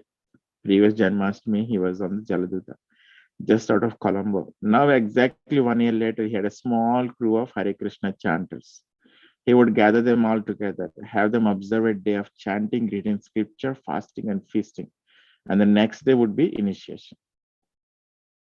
At 6 o'clock, Prabhupada came down and as was about to give his morning class as usual, when one of the boys asked if he would read from his own manuscript. Prabhupada appeared shy, yet he did not hide his pleasure at having been asked to read his own Bhagavad Gita commentary. Usually, he would read a verse from Dr. Radhakrishna's Oxford edition of the Gita. Although the commentary presented impersonal philosophy, the translations Prabhupada said were 90% accurate. But this morning he sent Roy up to fetch his manuscript, and for an hour he read it from its typewritten pages. For observing Janmashtami, there were special rules. There should be no eating, and the day was to be spent chanting, reading, and discussing Krishna consciousness. So if anyone became too weak, he said there was fruit in the kitchen. But better they fast until the feast at midnight, just like the devotees in India. He said that in India, millions of people, Hindus, Muslim, or whatever, observe the birthday of Lord Krishna. And in every temple, there were festivities and celebrations of the pastimes of Krishna. And now, he said at length, I will tell you what is meant by initiation. Initiation means that the spiritual master accepts the student and agrees to take charge, and the student accepts the spiritual master and agrees to worship him as God. He paused. No one spoke. Any questions? And when there were none, he got up and walked out. The devotees were stunned. What they had just heard him say. For weeks, he had stressed that when anyone claims to be God, he should be considered a dog. My mind's just blown, said Vali. Everybody's mind is blown, said Howard. Swami just dropped a bomb. They thought of Keith. He was wise. Consult Keith. But Keith was in the hospital, talking among themselves. They become more and more confused. Swami's remark had confounded their judgment. Finally, Wali decided to go to the hospital to see Keith. So Keith listened to the whole story, how Swamiji had told them to fast, how he had read from his manuscript, how he had said he would explain initiation, how everybody had leaned forward and all ears, and Swamiji had dropped a bomb. The student accepts the spiritual master and agrees to worship him as God. Any questions? Swamiji had asked softly. And then he had walked out. I don't know if I want to be initiated now, Ali confessed. We have to worship him as God. Well, you're already doing that by accepting whatever he tells you, Keith replied. And he advised that they talk it over with Swamiji before the initiation. So Vali went back to the temple and consulted Howard, and together they went up to Swami's apartment. Does what you told us this morning, Howard asked, mean that we are supposed to accept the spiritual master to be God? That means he's due the same respect as God, being representative, Prabhupada replied calmly. Then he is not God. No, Prabhupada said, God is God. Spiritual master is his representative. Therefore, he is as good as God because he can deliver God to the sincere disciple. Is that clear? It was. It was a mental and physical strain to go all day without eating. Jan was restless. She complained that she couldn't possibly stay any longer, but had to go take care of her cat. Prabhupada tried to overrule her, but she left anyway. So most of the prospective initiates spent several hours that day stringing their shiny red wooden beads, having tied one end of the string to a window bar or a radiator. They would slide one bead at a time up the string and knot it tightly, chanting one mantra of Hare Krishna for each bead. It was devotional service, chanting and stringing your beads for initiation. Every time they knotted another bead, it seemed like a momentous event. Prabhupada said the devotees in India chanted at least 64 rounds on beads a day. Saying the Hare Krishna mantra once on each of the 108 beads constituted one round. His spiritual master had said that anyone who did not chant 64 rounds a day was fallen. At first, some of the boys thought they would have to chant 64 rounds. They became perplexed. That would take all day. How would you go to job if you had to chant 64 rounds? How could anyone chant 64 rounds? Then someone said, Swamiji had told him that 32 rounds a day would be sufficient minimum for the West. Wali said he had heard Swamiji say 25, but even that seemed impossible. Then Prabhupada offered the rock bottom minimum, 16 rounds a day without fail. Whoever got initiated would have to promise. So the bead stringing, chanting, reading, and dozing went on until 11 at night, when everyone was invited up to Swamiji's room. As they filed through the courtyard, they sensed an unusual calm in the atmosphere, and Houston Street just over the wall was quiet. There was no moon. As his followers sat on the floor, contentedly eating prasadam from paper plates, Swamiji sat among them, telling stories about the birth of Lord Krishna. Krishna had appeared on this evening 5,000 years ago. He was born the son of Vasudeva and Devaki in the prison of King Kamsa at midnight. And his father, Vasudeva, immediately took him to Vrindavan, where he was raised as the son of Nanda Maharaj, a cowherd man. Prabhupada also spoke of the necessity of purification for spiritual advancement. It is not enough merely to chant holy words, he said. One must be pure inside and out. Chanting in purity brings spiritual advancement. The living entity becomes impure because he wants to enjoy material pleasure, but the impure can become pure by following Krishna, by doing all works for Krishna. Beginners in Krishna consciousness have a tendency to relax their efforts in a short time, but to advance spiritually, you must resist this temptation and continually increase your efforts and devotion. Right, Mataji?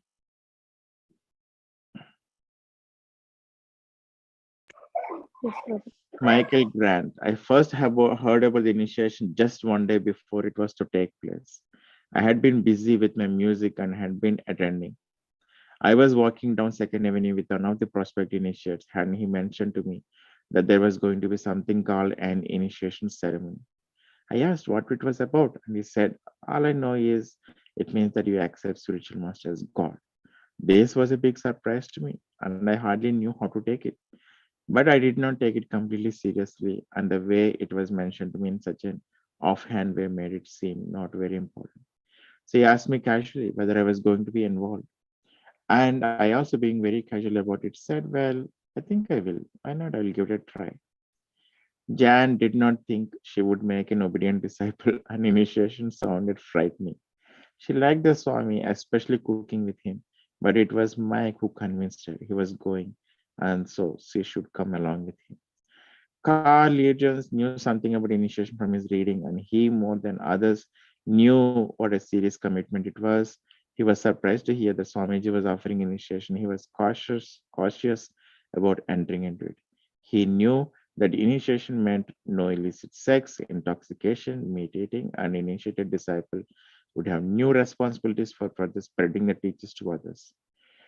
Carl was already feeling less involved since the Swami had moved to Second Avenue, but he decided to attend the initiation anyway.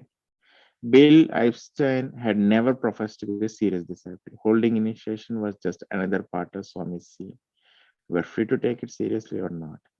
He figured it was all right to take initiation if you were not serious. He would try it. Carol Baker was surprised to hear that some people would be taking initiation even though they had no intention of giving up their bad habits. Even though they had no intention of giving up their bad habits. So she had stopped coming around regularly ever since that Swami had moved, and she had felt no desire to ask for initiation. The Swami probably wouldn't initiate women anyway, she figured. Robert Nelson hadn't forgotten the Swami and always liked to help whenever he could. But occasionally, but except for an occasional friendly visit, he had stopped coming. He mostly stayed to himself. He still lived uptown and wasn't into Lower East Side scene. James Green thought he wasn't pure enough to be initiated. Who am I to be initiated? But the Swami had asked him to bring something over to the storefront. So I came, and it was just understood that I was supposed to be initiated. So I thought, why not? Stanley had been chanting regularly and had come out of his crazy mood. He was sticking with the Swami and his followers. He asked his mother if he could be initiated, and she said it would be all right. Steve wanted more time to think about it. Keith was in the hospital. Bruce had only been attending for a week or two, and it was too soon.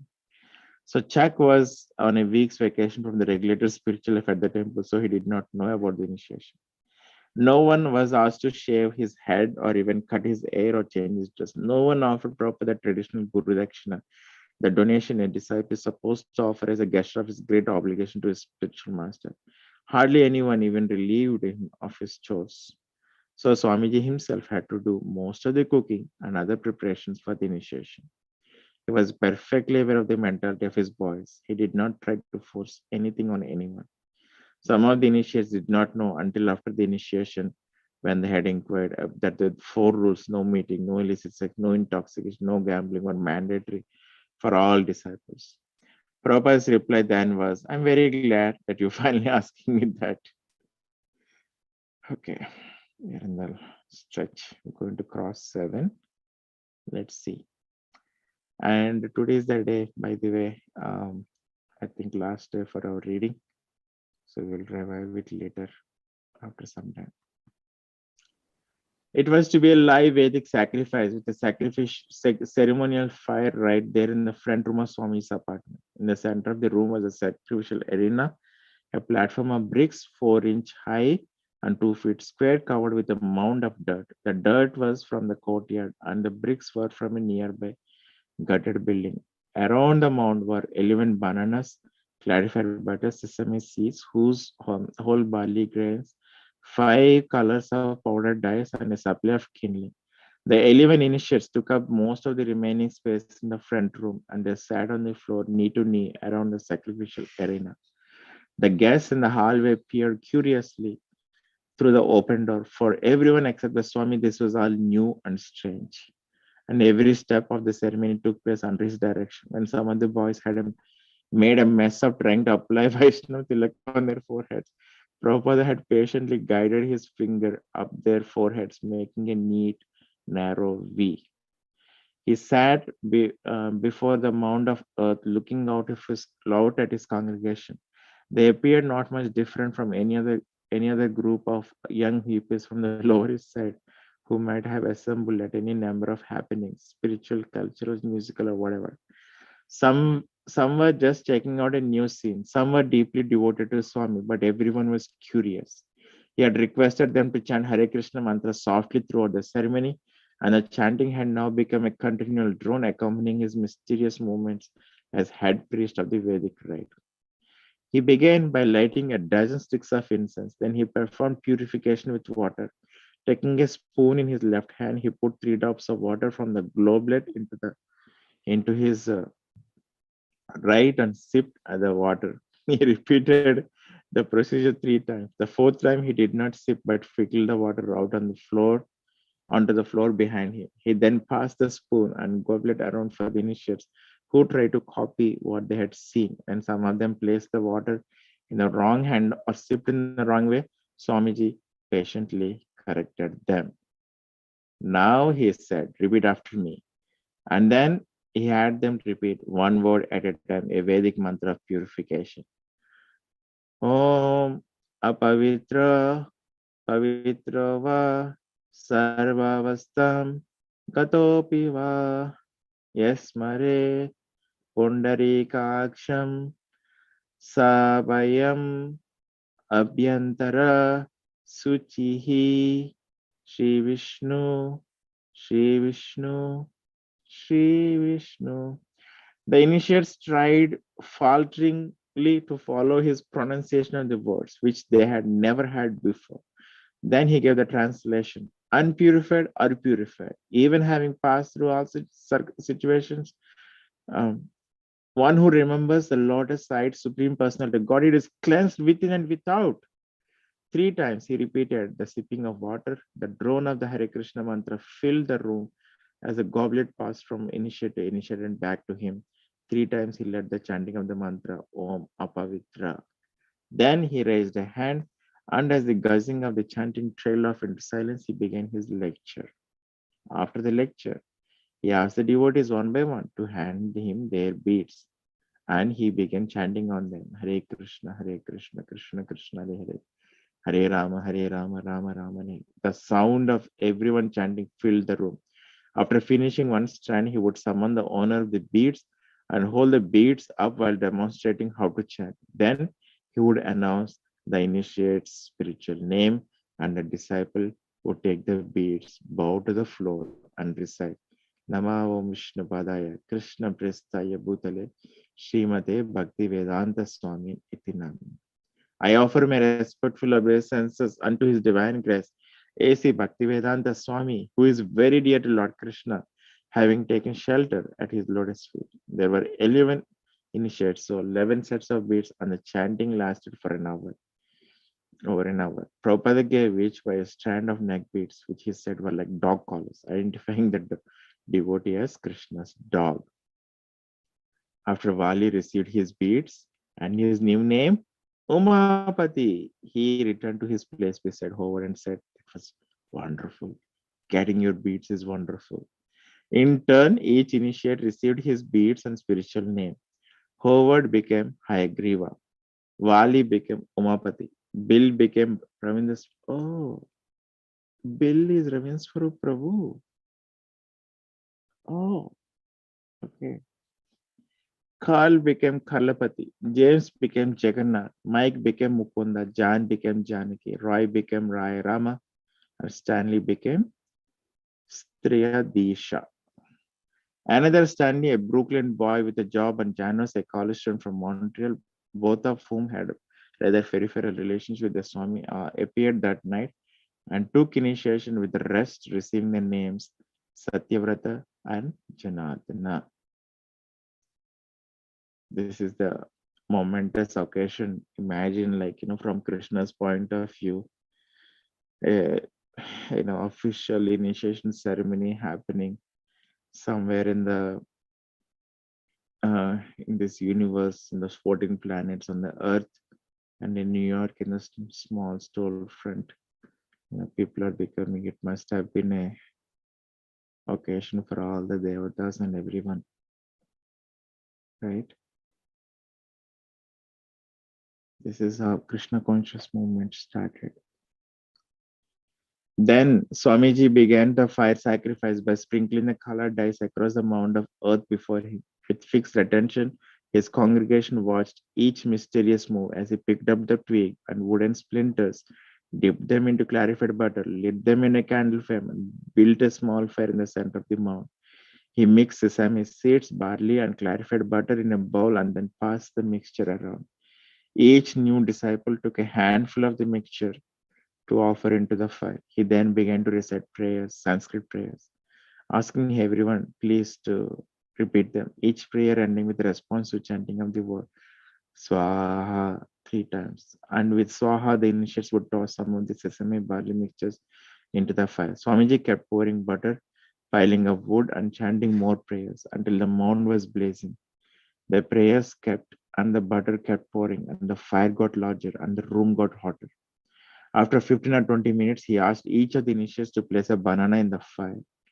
With 11 bananas heaped on the fire, the flame began to die and the smoke thickened. A few of the initiates got up and ran coughing into other rooms, and the guests retreated into hallway. But Swamiji went on pouring the remaining butter and seeds into the fire. This kind of smoke doesn't disturb, he said. Other smoke disturbs, but this kind of smoke does not. Even though everyone's eyes were watering with irritation, he asked that the windows remain closed.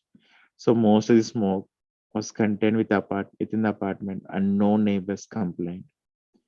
Swamiji smiled broadly, rose from his seat before the sacrificial fire, the blazing tongue of Vishnu, and began clapping his hands and chanting Hare Krishna. Placing one foot before the other and swaying from side to side, he began to dance before the fire. His disciples joined him in dancing and chanting, and the smoke abated. He had each disciple touch his beads to the feet of Lord Chaitanya in the Panchatattva picture on the table. And finally, he allowed the windows open. As the ceremony was finished and the air in the apartment was clearing, Swamiji began to laugh. There was so much smoke, so I thought they might have to call the fire brigade. Prabhupada was happy. He arranged the prasadam be distributed to all the devotees and guests. The fire, the prayers, the vows, and everyone chanting Hare Krishna had all created an auspicious atmosphere. Things were going forward. Now there were initiated devotees in the Western world. Finally, most of the disciples went home to their apartment, leaving their spiritual master to clean up after the initiation ceremony. So finally, he tried forming the congregation. He did give a first initiation to first disciple in Jhansi. It is some years, but Prabhupada persisted, and it was a momentous occasion. He not only came to the West to fulfill his spiritual master's order, he not only helped the people despite so many austerities he went through, changing apartments and drugs and all those people and so on. It is such a moment that 11 people got officially initiated into the Sampradaya in the middle of the New York, right? Yes, Prabhuji, it's a big achievement and it's like a big time for Prabhupada, you know. I mean, Mm, whole year he struggled and, so many obstacles come, but still he didn't give up. So finally, it's a big day. he has Like been. we have big day on coming soon, Prabhuji. So we are in this temple, like this building for like almost like since I'm going there, almost like 10, 12 years, correct? Mm, Yeah, so it's like our big day is coming. I'm excited. Tomorrow we are going to. mm. Tomorrow, Prabhu, I won't be able to join because I'm helping in the temple to decorate the No Prabhupada. more. Only today. That's all. We are done. So we are not going to finish the whole Prabhu. No, no. Why? We will do later, Mataji. We just took it I off in out wish. of the schedule. It was a lot of stretch. We'll start again in maybe in August, something like that. A month or two before Janmashtami. Oh no, Prabhuji. I thought we are gonna finish all the books. Hmm. We should, Prabhuji. I'm looking forward to read all the books, Prabhuji. Please. I mean, Anusha Mataji, if she's ready, I'm reading I can come at least Monday to Thursday, Mataji. uh, I'm ready to come every day, Monday to Thursday. If how many Mataji is chapters? We okay. are in the chapter 19. So 65, you said, right? So 4 more books. chapter 19 and the second book is uh, This is second book actually, which I have. yeah, yeah. Each books have 10 Hmm. chapters. So 65 chapters. Oh, we still have 45. It takes 2 months, Mataji. So we will start again in July, and before Prabhupada's appearance day, we will finish it. No, Prabhuji, Just please. a month break. That's all. Yeah, because we kept other things on hold, Mataji. So it is that it takes 2 hours. It's a lot of stress. Yeah, So we'll be I prepared know. next time. Okay. I will try my best to read and finish all the chapters because I was like looking forward every day, Prabhuji. I know. Yeah. It's okay. Anusha Mataji, what are your highlights?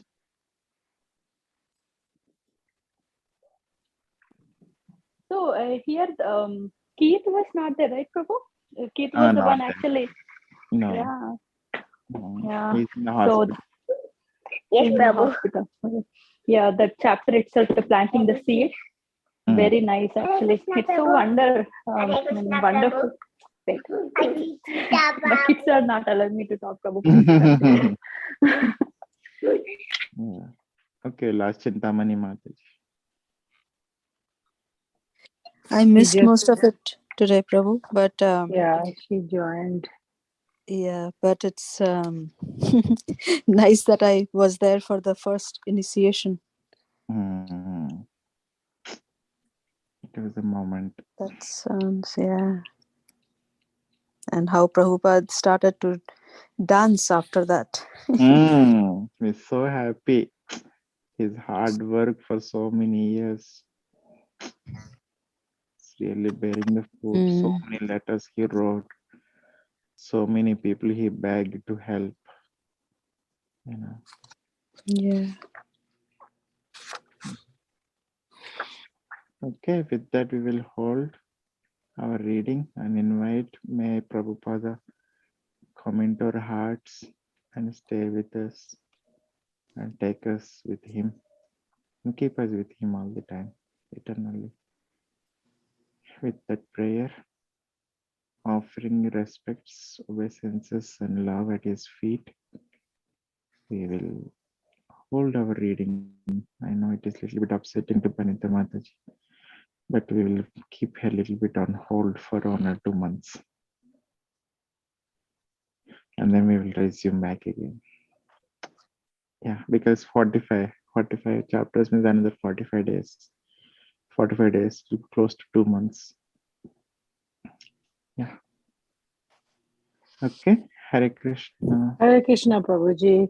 Yeah. Thank you Hare very Krishna, much Mataji, for to joining. everybody. Hare Krishna. Hare Krishna, Sia.